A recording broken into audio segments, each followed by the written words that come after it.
هر څوک راغلی ما بعد رد مې ورته ویلي و واقعیت مې ورته ویلی ده. اشرف غني د تاسو بابا به د ارګ په اشپزخانه کې د ما لایفونه پټ پټ کتل. سمې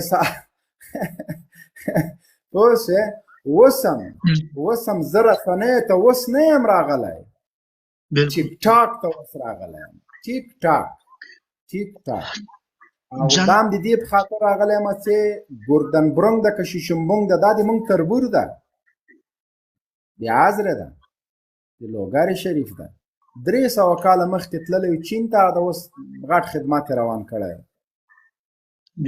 نو جنرال صاحب د دوی د پلار نه ده، دا ټیک ټاک خو د دوی د پلار نه ده، خو ما درته وویل په فیسبوک کې دا فیسبوک دوی پېژنده ویل نه ستا په رسنیو کې دوی وراکو دومره توهینونه کېده په هغه ټیم کې چې کله ته راووتې دا فیسبوک د دوی څه سوله دا ټول فیسبوک رقصوز و دا ټیک ټاک کې دغه رنګه پسې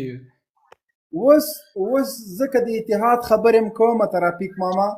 دوی وایي دا د غلطۍ که زه ورته هم زه غواګانو والا یم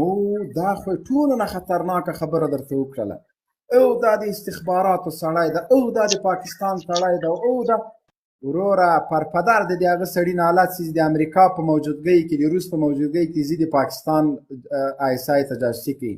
خو پاکستان چې 10 لکه کلدارې درکړي 15,000 افغانۍ ته جوړېږي. نو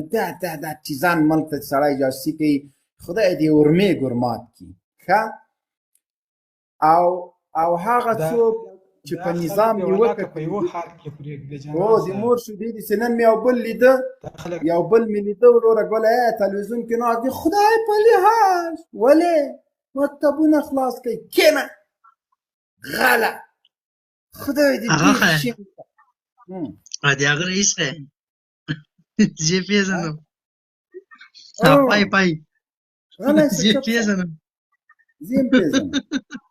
فهیم شینواری راځه وروره. جنرال صاحب زه په جرمني کې ولم چې ته دلته یو دانه دی شی ولکمولای چې هغه سره ته لایف راتللی په فیسبوک کې په 2014 کال کې و کوم کال کې په 15 کې ما جرمني خوښي کې زړه بلته افغانستان ته ما لیدل، خو دا بعضې خلک دي چې بیچاره